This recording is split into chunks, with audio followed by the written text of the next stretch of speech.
Madam किधर? ये crime scene है। क्या हुआ है यहाँ? मैडम एक्सीडेंट हो गया है। मरने वाले रिक्शा ड्राइवर गणेश है, जिसकी उम्र 34 साल है। मैडम शायद नींद में रहा होगा, आंख लगी होगी चलाते चलाते।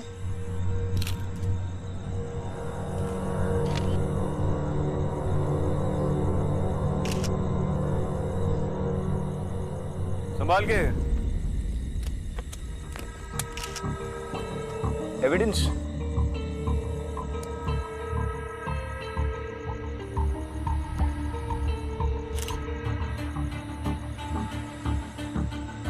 वनराज। क्या लगता है? मुझे पता था, ड्रग डील। एक मिनट, एक रिक्शा वाला कोकेन खरीदेगा। You are missing something. ये वही जगह है जहाँ हमें अजय मिला था। एग्जैक्टली। हाँ सर जी, इन्वेस्टिगेट ही कर रहा हूँ।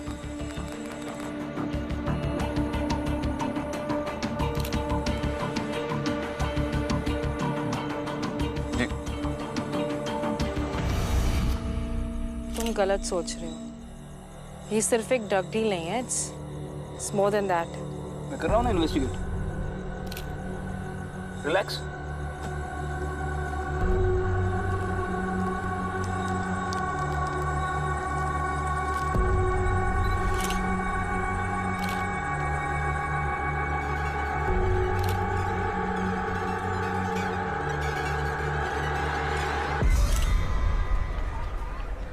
सर, फिर से हो रहा है। सच में सर, फिर से हो रहा है। कल भी हम यही थे ना। सर, एक और रिक्शा वाला मारा गया। तुम कहना क्या चाह रही हो शिवानी? सर ये पैकेट हमें उस रिक्शा वाले की जेब से मिला। ये वही पैकेट है जिसमें मैंने बिट्टू और उसकी गैंग को ड्रग्स भरते हुए देखा था, और मैंने टेस्ट भी करवा लिए। It's 100% match. बस एक अनफॉर्चुनेट एक्सीडेंट में वो मारा गया और हमें मिला, that's it. Sir, national park के रास्तों पर रात में कोई नहीं जाता। मैंने रिक्शा वाले की कॉल रिकॉर्ड्स चेक किए। उसने लास्ट कॉल अपने दोस्त को किया था। उसके दोस्त का कहना है कि गणेश रिक्शा वाला मरने से पहले उसने रास्ते में एक लड़की देखी थी शादी के जोड़े में, और अचानक फिर फोन कट हो गया। These drugs are hallucinogens. इनके असर में न जाने लोगों को क्या क्या दिखता है। सर, 10 साल पहले ये लड़की माधुरी शी वेंट मिसिंग। उसकी शादी थी तो तो हमें इन्वेस्टिगेट करना चाहिए। हो सकता है उसका मर्डर हो गया हो और क्या वो भूत बनकर सबको मार रही है? सर ये एक्चुअली ये बोल रही है। लोकल थाने के पुलिस वाले भी यही कहते हैं कि वहां पर एक लड़की दिखती है शादी के जोड़े में। सर आईपीएस का मतलब अब इंडियन पागल सर्विस हो गया क्या? और विक्रांत, तुम्हारी थियरी क्या है? थियरी काफी सिंपल है सर। अजय पटेल वनराज से मिलने नेशनल पार्क में गया, पार्टी ट्रक खरीदी और ओवरडोज करके पागल हो गया। वनराज शहर से भागने के चक्कर में नेशनल पार्क में छुपा हुआ था, और वो रिक्शा वाला भी शायद उसी से माल लेकर जा रहा था कि उसकी गाड़ी आउट ऑफ कंट्रोल हो गई। अब हमें नेशनल पार्क में वापस जाकर वनराज को ढूंढना है, दैट्स इट। और गाड़ी आउट ऑफ कंट्रोल होते होते उसने अपने दोस्त को फोन कर लिया। फर्स्ट ऑफ ऑल विक्रांत, मैंने तुम्हें पहले भी कहा था, वनराज नाम का शख्स शायद एग्जिस्ट भी नहीं करता। ये बस एक सोच है और कुछ नहीं। और तुम्हें कैसे पता अजय वनराज से मिलने गया था? नहीं सर, कल आपके सामने वनराज का नाम अजय ने लिया। नहीं, तुमने लिया, मैंने तो सुना भी नहीं। और वैसे भी अजय के ब्लड सैंपल से पता चला है कि ही वाज क्लीन, तो तुम्हारी ये ओडी वाली थियरी भी लॉजिकल है। जहां से मैं देख रहा हूं तुम दोनों बस बेतुकी इलॉजिकल बातें करते जा रहे हो। सर आप मेरी बात सुनिए, इसकी सही है। तुम दोनों पुलिस वाले हो, सारे लीड्स को फॉलो करो, एविडेंसेस ढूंढो, फिर आकर मुझे बताओ क्या हुआ, समझे? सर, दोनों सिंस विक्रांत के इन्वेस्टिगेशन में तुम इन्वॉल्व हो ही गई हो बाय डिफॉल्ट, तो अब तुम दोनों इस केस को क्लोज करो ऑफिशियली। सर पार्टनर की तो जरूरत है नहीं मुझे, अपनी माँ को भी यही बोलते रहता हूँ। सर मुझे भी जरूरत नहीं है। मुझे जरूरत है रिजल्ट्स की। Now go. सर, फोर्स में आगे बढ़ना है ना तो लॉजिक का इस्तेमाल करो, और मजाक बनना है तो भूत देखो। 2011, victim Ramesh Pal, rickshaw driver, found dead National Park, cause of accident uncertain. 2012, victim Asif Khan, rickshaw driver, found dead National Park, case unsolved. ये फाइल्स कहाँ मिली तुम्हें? शैतान चौक। यार तुम कहना क्या चाहती हो? We need to investigate. हाँ तो वही तो कर रहा हूँ मैं। देखो, मैं जानती हूँ तुम्हारे लिए इस थ्योरी को मानना मुश्किल होगा और शायद मैं गलत भी हो सकती हूँ, लेकिन मैं ये भी जानती हूँ कि एक लड़की 10 साल से मिसिंग है और उसका कोई ना कोई कनेक्शन है इस केस से। विक्टिम के दोस्त का बयान है कि गणेश ने फ़ोन कट होने से पहले रास्ते में एक लड़की देखी थी। सो डोंट यू थिंक हमें एक बार इस लीड को फॉलो करना चाहिए? आई मीन, पुलिस फोर्स का लॉजिक क्या कहता है? तो ऐसी सिचुएशंस में सबसे पहले क्या करते हैं? रिक्शा वालों से पूछताछ। सबसे पहले फैमिली को रूल आउट करते हैं। Let's go. सब गलती मेरी थी साहब। 5 साल की थी जब उसकी मां चल बसी। मैंने उसे अकेले पाला। सोचा था कि उसकी हर अच्छे बुरे को मैं समझ सकता हूं, इसलिए मैंने उसकी शादी तय कर दी ताकि उसकी लाइफ सेटल हो सके। लेकिन क्या हुआ? तू रो क्यों रही है? क्योंकि मुझे शादी नहीं करनी है बाबा। बेटे, देखिए, बच्चों वाली जिद छोड़ दे। अब तू बड़ी हो गई है, समझा कर। पर बाबा, मैंने तो आपको रिश्ता आते टाइम ही कहा था कि मुझे भी शादी नहीं करनी है। अभी तो मैंने कॉलेज कंप्लीट किया है। और मैंने भी तुझसे कहा था कि तेरी कॉलेज खत्म होते ही मैं तेरी शादी करवा दूंगा। पर इतनी जल्दी क्या है बाबा? क्योंकि तेरी शादी करवाना मेरी जिम्मेदारी है। आज तेरी आई भी होती ना तो वो भी यही करती। नहीं बाबा, आई होती ना तो वो मुझसे पूछती कि मैं क्या चाहती हूँ। मेरे बहुत सपने हैं बाबा। ऐसे क्या सपने हैं तेरे? मैं भी दूसरी लड़कियों की तरह कुछ बनना चाहती हूँ, काम करना चाहती हूँ। आपको पता है, प्रोफेसर साहब कह रहे थे कि मेरे इतने अच्छे मार्क्स है कि मुझे फॉरेन में भी नौकरी मिल सकती है। तो बेटा, ये सब तो शादी के बाद भी तो कर सकती है ना। वो कर सकती है ना।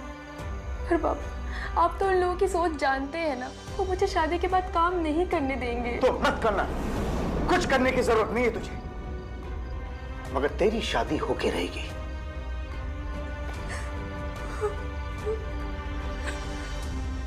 मेरी बेटी काम करके मुझे विदेश ले जाना चाहती थी। हमारे लिए एक बड़ा सा घर खरीदना चाहती थी।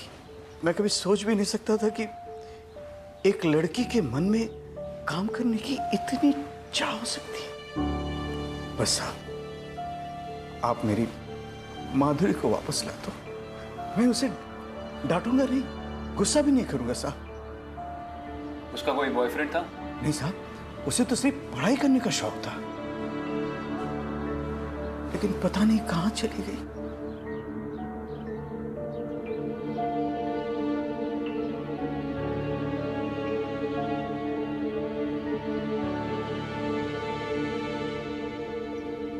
आपने मिसिंग पर्सन रिपोर्ट कब लिखवाई? अगले दिन सवेरे, लेकिन पुलिस वालों ने मिसिंग कंप्लेंट लॉन्च नहीं की। कहा कि शायद आपकी लड़की कहीं चली गई है, वापस आ जाएगी। जब अगले 2 हफ्ते तक मेरी बेटी वापस नहीं आई तो फिर जाके कहीं उन्होंने मिसिंग कंप्लेंट लॉन्च की। और इन्वेस्टिगेशन किसने किया था? साहब, कितनी लड़कियां गायब हो जाती हैं। कोई अपने बॉयफ्रेंड के साथ भाग जाती है और कोई अपने माँ बाप के डर से। लेकिन ये केस मुझे याद है। तो इन्वेस्टिगेशन से क्या पता चला? कहीं बाप ने तो? नहीं सर, इस केस की मैंने खुद छानबीन की है। बाप रिश्तेदारों के साथ ही था, शादी का माहौल था, बहुत लोग थे। और ये लड़की लास्ट टाइम टैक्सी लेती हुई दिखी थी और नेशनल पार्क के लिए जब टैक्सी लेके गई, वहां उसकी टैक्सी खराब हो गई और उसने रिक्शा कर ली। तो टैक्सी वाले ने बताया कौन सा रिक्शा? सर, वो काफी बूढ़ा था, लेकिन उसके डिस्क्रिप्शन के हिसाब से हमने 8-10 रिक्शे वालों के लीड्स मिले जो उस एरिया में रिक्शा चलाते थे, लेकिन टैक्सी वाले को नंबर प्लेट याद नहीं था सर। और आपको लगा लड़की भाग गई, है ना? How convenient. रिलैक्स। उन रिक्शा वालों की डिटेल्स दे दो। रिक्शा वालों की डिटेल्स तो मिल गई है, लेकिन शुरू किससे करें? वो भी पता चल जाएगा।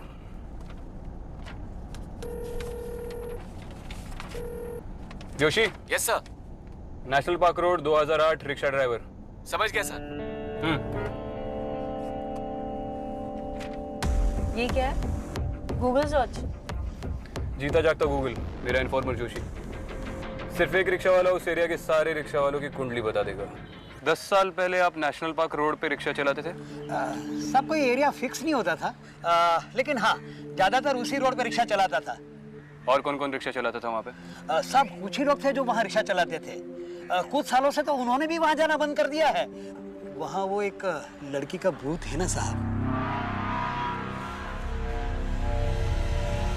जो बाकी रिक्शा वाले थे उनके कुछ डिटेल्स दे सकते हैं आप? हाँ हाँ, कन्हैया, श्रीकांत, बबलू, शिवा। इनमें से किसी ने रिक्शा चलाना छोड़ दिया या शहर ही छोड़ दिया, ऐसा कोई है? हाँ हाँ, एक दिलीप था साहब, उसने रिक्शा चलाना छोड़ दिया और आजकल ट्रांसपोर्ट लाइन में कुछ काम करना शुरू कर दिया है। और उसी तरह से एक एजाज भी था, उसने भी कुछ छोटा मोटा धंधा शुरू किया है, लेकिन बस ज़्यादा नहीं मालूम। ठीक है। Thank you. माधुरी के बाप ने बोला कि वो शादी के मंडप से भागी थी, अपने सारे जेवर और सेविंग्स साथ मिले। अब या तो किसी ने उस पर रेप करके उसे मार दिया होगा या फिर वो जेवर चुरा लिए होंगे और फिर मारा होगा। इसका मतलब रिक्शा वाले के पास बहुत पैसा आ गया होगा। खाक इन्वेस्टिगेशन की उस सागर पाई ने उस वक्त ही अगर पता कर लिया होता कि उनके पास इतना पैसा कहाँ से आया, तो केस कब का सॉल्व हो गया होता। अब तो सिर्फ दो ही बातें हो सकती हैं, या तो वो क्रिमिनल शहर छोड़कर भाग गया है या फिर इन दोनों में से कोई है।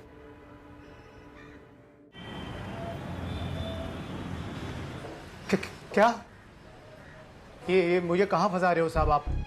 मैं सीधा साधा परिवार वाला आदमी हूँ। रिक्शा चलाना क्यों छोड़ा? मेरे भाई की दुबई में दुकान है, उससे कुछ पैसे लिए, मेरा रिक्शा उसको बेचा मैंने, फिर ये धंधा खोल लिया मैंने। या जेल जाने से बचने के लिए रिक्शा बेच दी? क्या साहब, सॉरी मैडम, कौन सी लड़की कौन सा मर्डर कुछ नहीं जानता हूँ मैं।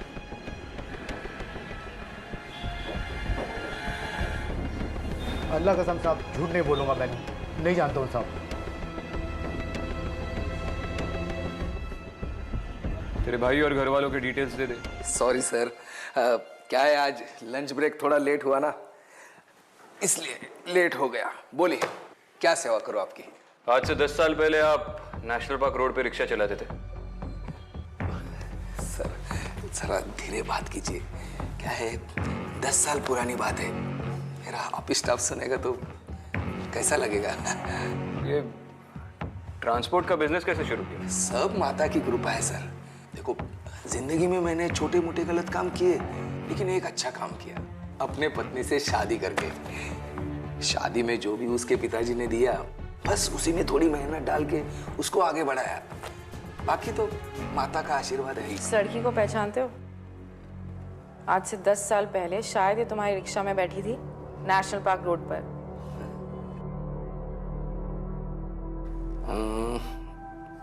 ऐसे थोड़ी याद रहेगा मैडम, क्या है मैं उसी रूट पे रिक्शा चलाता था, बहुतों को पहुंचाया है मैंने।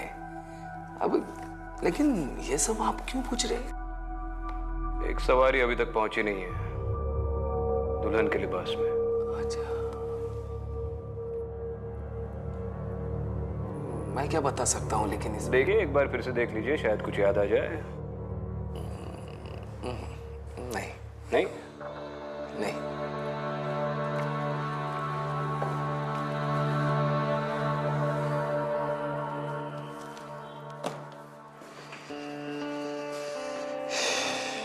ये आदमी हमसे कुछ छुपा रहा है। देखो इतनी जल्दी कंक्लूजन्स पे मत पहुंचो। मैं जोशी से बोल दूंगा, वो दोनों का बैकग्राउंड चेक कर लेगा। लेकिन अभी भी मुझे एक बात खटक रही है। एक रिक्शा वाले का पैसा गल्फ से आता है और उसका रेस्टोरेंट का बिजनेस, हमें इजाज पे नजर रखनी चाहिए। मुझे तो दिलीप में कुछ गड़बड़ लग रही है। चलो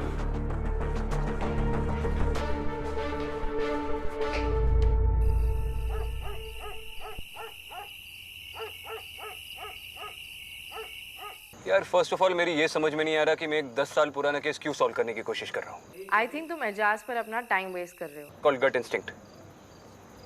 इस बंदे में जरूर कुछ गड़बड़ है, ये डर के मारे जरूर कुछ गलत करेगा। विक्रांत, दिलीप ने अपना ट्रांसपोर्ट का बिजनेस माधुरी के मिसिंग होने के 2 महीने बाद शुरू किया। हाँ तो उससे क्या प्रूव होता है शिवानी? और हम ये पॉसिबिलिटी भी रूल आउट नहीं कर सकते कि माधुरी शायद अपनी मर्जी से भागी हो। पर शादी के 6 महीने पहले उसने ट्रांसपोर्ट का धंधा शुरू किया एंड गेस व्हाट विक्रांत, उसने गाड़ियां खरीदी बिना किसी लोन के। इतना काफी है उसके खिलाफ वारंट निकालने के लिए। अच्छा ठीक है, मैं तुमसे बाद में बात करता हूँ। हाँ जोशी बोल। सर वो आदमी ने आपको झूठ बोला था। कौन? इजाज? नहीं सर, दिलीप ने। सर दिलीप के ससुराल वालों ने उसे कुछ भी पैसे नहीं दिए। लड़की का बाप तो खुद कर्जे में डूबा हुआ था। दिलीप ने शादी के टाइम उसका भी कर्जा उतारा था। तो फिर उसके पास इतना पैसा कहाँ से आया? तू एक काम कर, तू दिलीप के घर का एड्रेस भेज। शायद माधुरी सच में कहीं दूर चली गई है और वापस आना ही नहीं चाहती। ऐसा नहीं हो सकता। आपको कैसे पता? कोई भी बेटी अपने बाप को जानबूझकर इतना दर्द नहीं देगी। अगर उसे आना नहीं था तो एक फोन या चिट्ठी जरूर लिखती। शायद वो आज भी कुछ कह रही हो।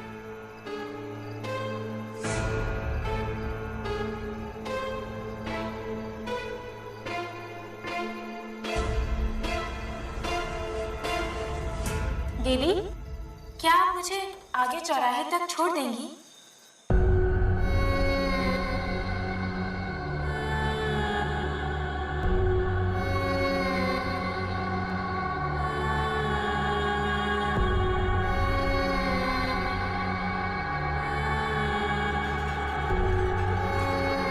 दीदी, क्या आप मुझे आगे उस चौराहे तक छोड़ देंगी?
तुम सही थी शिवानी, तुम सही थी।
माधुरी,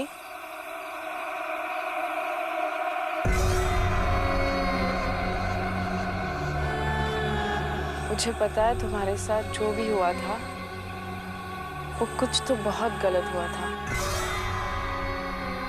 मगर अभी मुझे तुम्हारी मदद चाहिए।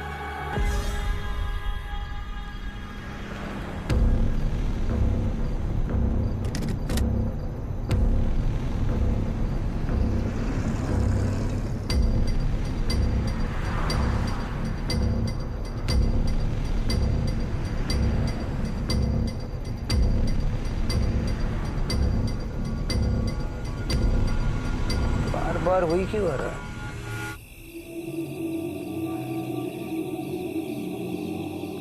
हमें दिलीप का पता चल गया है, लेकिन अब मुझे तुम्हारी जरूरत है।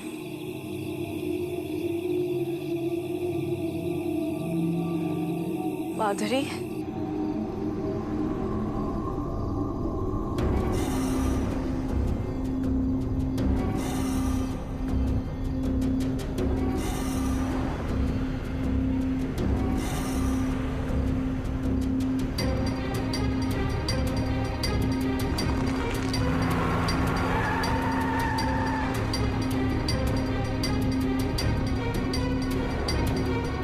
माधुरी,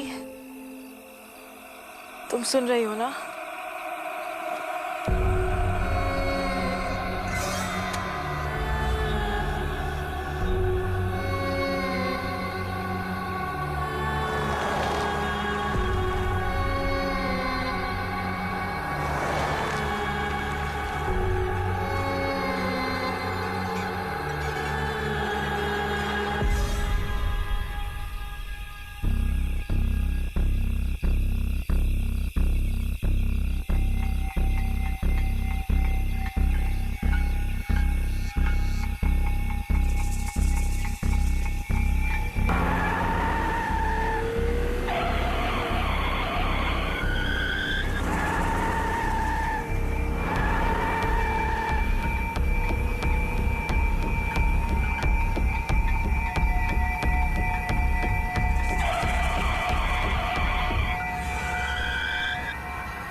चलिए।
दिलीप इतनी देर से गाड़ी के अंदर क्या कर रहा है?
इसीलिए वो सबको यहाँ लाती थी।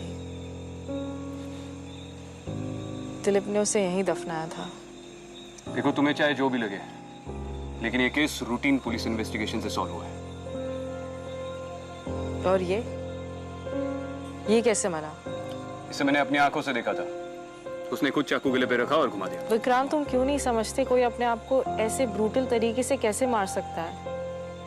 और अगर उसे अपने आप को मारना ही था तो वो शहर छोड़ने की कोशिश क्यों कर रहा था और नेशनल पार्क क्यों आया और इसी चौराहे पर उसने अपना गला काटकर अपने आप को मार दिया? यार तुम क्यों एक सिंपल कोइंसिडेंस को भूत प्रेत के साथ जोड़ने में लगी हो? वो पुलिस से भाग रहा था और जब उसे पता चला कि उसके पास कोई रास्ता नहीं बचा है, तब जेल जाने से बेहतर उसने अपने आप को खत्म करना ठीक समझा। अपनी जेलों में रही हो कभी? मुझे पता है माधुरी का लिंक है इस मर्डर से। सुसाइड, आत्महत्या।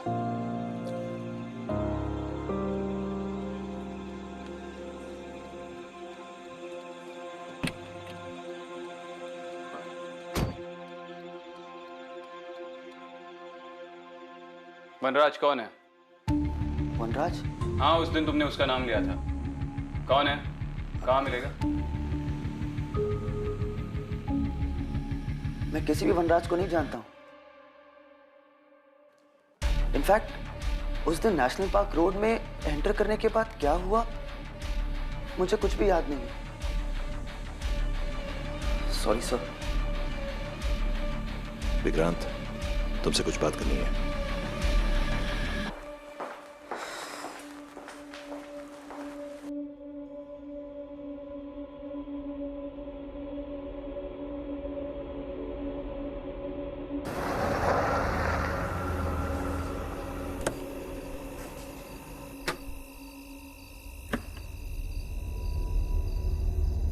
गोविंदराव जी, गोविंदराव जी, कहाँ हैं आप? अरे गोविंदराव जी, वो थैंक यू बोलना था जो केस में आपने मदद की थी ना।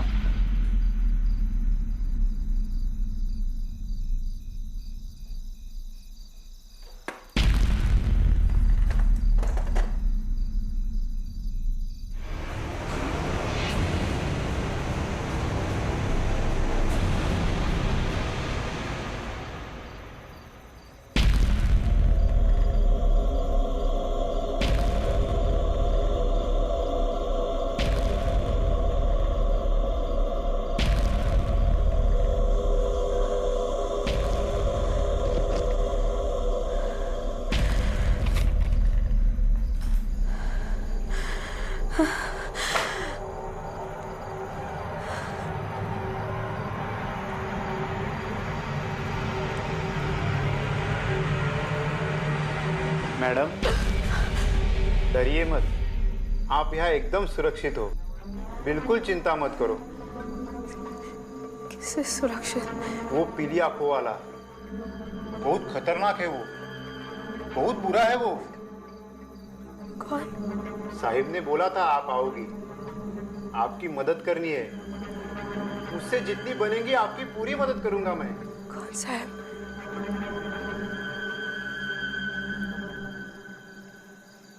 क्या हुआ?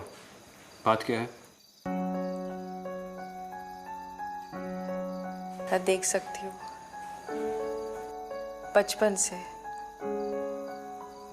जब से दादा गए मुझे चीजें दिखाई देती है। चीजें? कैसी चीजें? मुझे माधुरी दिखी थी उस सूटकेस में। एक उम्र के बाद मैंने अपने आप को बोलना शुरू कर दिया था कि ये सब भ्रम है, कि मुझे कुछ नहीं दिखता, और फिर एक्चुअली दिखना बंद हो गया।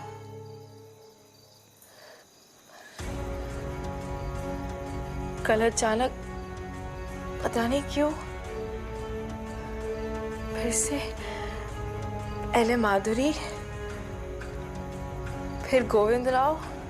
गोविंदराव? इस चौकी का कांस्टेबल।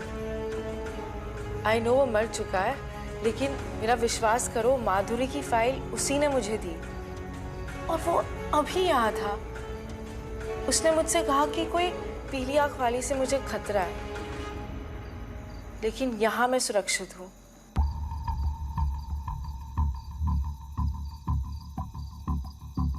वनराज? नाम नहीं पता, लेकिन उससे कहा कि वो खतरनाक है, और कोई सांप की भी बात कर रहा था। पता नहीं यार मुझे क्या हुआ है। देखो मैं इस सब में विश्वास नहीं करता क्योंकि मैंने नहीं देखा है। तुम मुझे पागल समझते हो?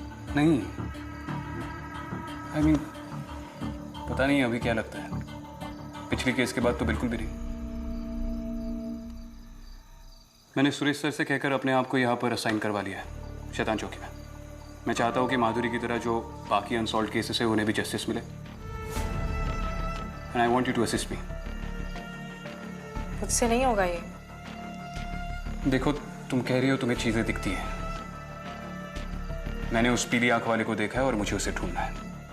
और जैसा तुमने कहा, शायद तुम्हें भी उसी से खतरा है, तो मेरे साथ रहो। हम दोनों मिलकर इसके तह तक पहुंचते हैं।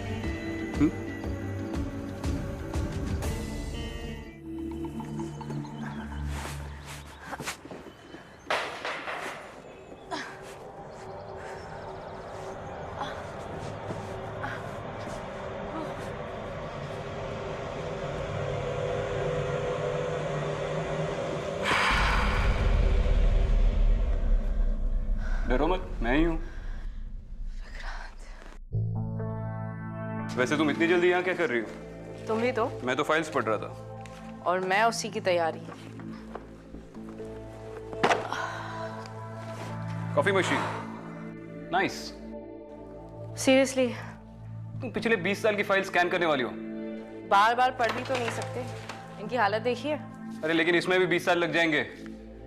बोला था हमारे साथ एक कांस्टेबल लगवा दे, लेकिन उसमें भी टाइम जाएगा। ADF है, ऑटोमेटिक डॉक्यूमेंट फीडर। और बाकी सारे काम मैं कर लूंगी, साइड बाय साइड पढ़ भी लूंगी, दोनों काम हो जाएंगे। तुम बचपन से ऐसी हो या कोई चोट लगी उसके बाद से? फाइल पास करना वो।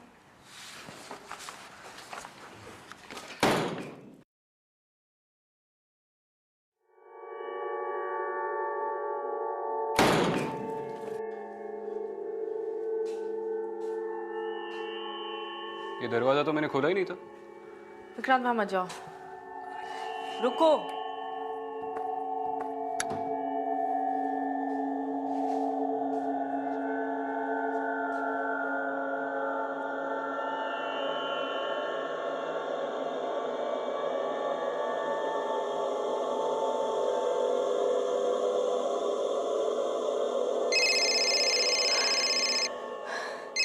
Can you please change your stupid ringtone? मेरा फोन, मेरी रिंगटोन। जी सर। जी सर, ओके। चलो। पर ये केस फाइल्स? इसमें एक और फाइल ऐड हुई है। चलो चलो, लेट्स गो।